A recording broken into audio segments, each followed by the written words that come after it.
नमस्कार दोस्तों, आप देख रहे हैं यूपी डिजिटल न्यूज। यहां हम आपको सिर्फ 8 मिनट में उत्तर प्रदेश की हर बड़ी और ताजा खबर पहुंचाते हैं, जो आज पूरे प्रदेश में चर्चा का विषय बनी हुई है। अगर आप रोजाना खबरें सबसे पहले देखना चाहते हैं, तो अभी चैनल को सब्सक्राइब करें। तो चलिए दोस्तों, 8 मिनट में जानते हैं यूपी की फटाफट बड़ी खबरें। अयोध्या के राम मंदिर परिसर में नमाज पढ़ने की कोशिश का एक मामला सामने आया है। पुलिस ने मौके पर तत्परता दिखाते हुए कश्मीरी युवक अबू अहमद शेख को हिरासत में ले लिया। बताया जा रहा है कि आरोपी सुरक्षा घेरे को पार कर मंदिर परिसर के पास संदिग्ध गतिविधि कर रहा था, जिस पर तैनात सुरक्षाकर्मियों को शक हुआ। पूछताछ में उसकी पहचान कश्मीर निवासी अबू अहमद शेख के रूप में हुई है। प्रारंभिक जांच में सामने आया है कि वह अकेला था और उसके पास से कोई आपत्तिजनक सामग्री बरामद नहीं हुई है। पुलिस और खुफिया एजेंसियां उससे गहन पूछताछ कर रही है, ताकि उसके इरादों और पृष्ठभूमि की पूरी जानकारी जुटाई जा सके। सुरक्षा व्यवस्था और जांच प्रक्रिया को और सख्त कर दिया गया है। वाराणसी में दालमंडी क्षेत्र के चौड़ीकरण को लेकर प्रशासन ने बुलडोजर एक्शन शुरू कर दिया है। गुरुवार सुबह भारी पुलिस बल की मौजूदगी में अतिक्रमण हटाने की कार्रवाई की गई, जिसके तहत सड़क किनारे बने कई मकानों और दुकानों को तोड़ा जा रहा है। कार्रवाई से पहले इलाके को छावनी में तब्दील कर दिया गया और कानून व्यवस्था बनाए रखने के लिए पैक व स्थानीय पुलिस तैनात रही। प्रशासन का कहना है कि दालमंडी मार्ग को चौड़ा करने से यातायात व्यवस्था सुगम होगी और जाम की समस्या से राहत मिलेगी। वहीं कार्रवाई से प्रभावित लोगों में नाराजगी भी देखने को मिली। कुछ स्थानीय लोगों ने मुआवजे और पुनर्वास की मांग की है। प्रशासन ने स्पष्ट किया है कि यह कार्रवाई पूर्व नोटिस के बाद नियमों के तहत की जा रही है। पूर्वांचल और सोनाचल के विकास को गति देने के लिए प्रस्तावित 330 किलोमीटर लंबे विंध्य एक्सप्रेसवे को लेकर सर्वे का काम शुरू कर दिया गया है। यह एक्सप्रेसवे बनारस और प्रयागराज को सोनभद्र, मिर्जापुर समेत सोनाचल के इलाकों से जोड़ेगा। परियोजना के तहत संभावित रूट, भूमि उपलब्धता और तकनीकी पहलुओं का अध्ययन किया जा रहा है।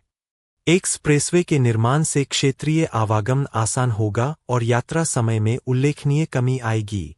इसके साथ ही उद्योग, पर्यटन और व्यापार को बढ़ावा मिलने की उम्मीद है। सरकार का मानना है कि विंध्य एक्सप्रेसवे से पिछड़े क्षेत्रों में निवेश बढ़ेगा और स्थानीय लोगों के लिए रोजगार के नए अवसर पैदा होंगे। एक दर्दनाक घटना में प्रेमी युगल ने ट्रेन के सामने कूदकर आत्महत्या कर ली। घटना की सूचना मिलते ही मौके पर पहुंची पुलिस ने शवों को कब्जे में लेकर जांच शुरू कर दी है। प्रारंभिक जांच में सामने आया है कि युवती का प्रेम संबंध एक शादीशुदा युवक से था, जिसका दोनों परिवार विरोध कर रहे थे। बताया जा रहा है कि इसी तनाव के चलते दोनों ने यह कदम उठाया। घटना के बाद रेलवे ट्रैक पर कुछ समय के लिए यातायात भी प्रभावित रहा। पुलिस ने परिजनों को सूचना देकर शवों को पोस्टमार्टम के लिए भेज दिया है। अधिकारियों का कहना है कि मामले की हर पहलू से जांच की जा रही है और परिजनों के बयान दर्ज किए जा रहे हैं। अवैध सोने के कारोबार का चौंकाने वाला मामला सामने आया है, जहां एक साधारण गलाई वाला बड़े साहब से सौदेबाजी के तरीके सीखकर बड़ा धंधेबाज बन बैठा।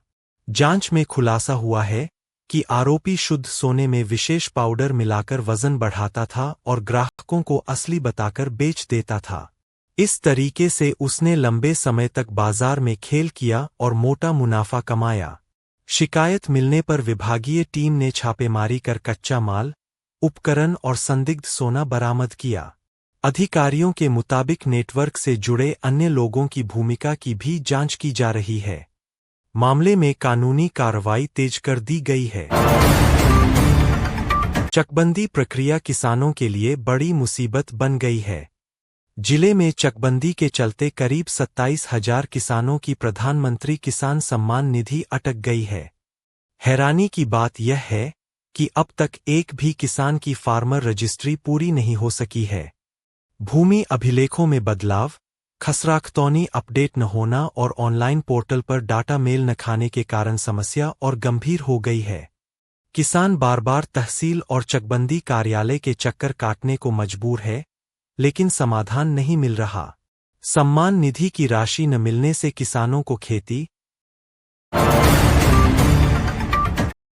सचेंडी गैंगरेप कांड में फरार चल रहे आरोपी दरोगा अमित मौर्य पर पुलिस प्रशासन ने 50,000 रुपये का इनाम घोषित किया है। आरोपी की गिरफ्तारी के लिए लगातार दबिश दी जा रही है, लेकिन अब तक वह पुलिस की पकड़ से बाहर है। मामले में लापरवाही सामने आने पर पुलिस विभाग ने कड़ा रुख अपनाया है। कार्रवाई करते हुए सचेंडी के एसीपी को लाइन हाजिर कर दिया गया है, जबकि संबंधित चौकी इंचार्ज को निलंबित कर दिया गया है। उच्चाधिकारियों का कहना है कि जांच में किसी भी स्तर पर दोषी पाए जाने वालों के खिलाफ सख्त कार्रवाई की जाएगी। पीड़िता को न्याय दिलाने और आरोपी को जल्द गिरफ्तार करने के लिए विशेष टीम गठित की गई है। बनारस में प्रदेश का पहला संस्कृत गांव बसाने की तैयारी पूरी हो गई है। इस अनोखी पहल के तहत पहले चरण में 5 गांवों का चयन किया जाएगा, जहां शिक्षा, संवाद और दैनिक जीवन में संस्कृत भाषा को बढ़ावा दिया जाएगा। इन गांवों में संस्कृत विद्यालय, प्रशिक्षण केंद्र और सांस्कृतिक गतिविधियों की विशेष व्यवस्था की जाएगी। सरकार का उद्देश्य संस्कृत को जनवरी से जनवरी की भाषा बनाना और इसकी समृद्ध परंपरा को जीवंत करना है। अधिकारियों के अनुसार चयन प्रक्रिया अंतिम चरण में है और 14 जनवरी के बाद चुने गए गांवों की आधिकारिक घोषणा की जाएगी। यह योजना सांस्कृतिक संरक्षण की दिशा में एक महत्वपूर्ण कदम मानी जा रही है। यूपी बोर्ड ने हाई स्कूल और इंटरमीडिएट की प्रयोगात्मक परीक्षाओं की तिथियां घोषित कर दी है। बोर्ड के अनुसार वर्ष 2026 की प्रयोगात्मक परीक्षाएं 2 फरवरी से 9 फरवरी तक आयोजित की जाएंगी।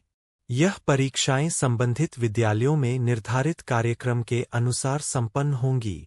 बोर्ड ने सभी प्रधानाचार्यों को निर्देश दिए हैं कि परीक्षाएं पारदर्शी और समयबद्ध तरीके से कराई जाएं। प्रयोगात्मक परीक्षा में प्राप्त अंकों का ऑनलाइन अपलोड भी तय समय सीमा में करना अनिवार्य होगा। बोर्ड ने छात्रों से समय पर उपस्थित रहने और परीक्षा संबंधी दिशानिर्देशों का पालन करने की अपील की है। दोस्तों, अगर आपको हमारा यह वीडियो पसंद आया हो तो लाइक करें, शेयर करें और यूपी डिजिटल न्यूज को सब्सक्राइब जरूर करें।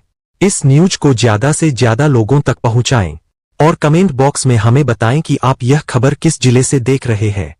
आपका बहुत बहुत धन्यवाद।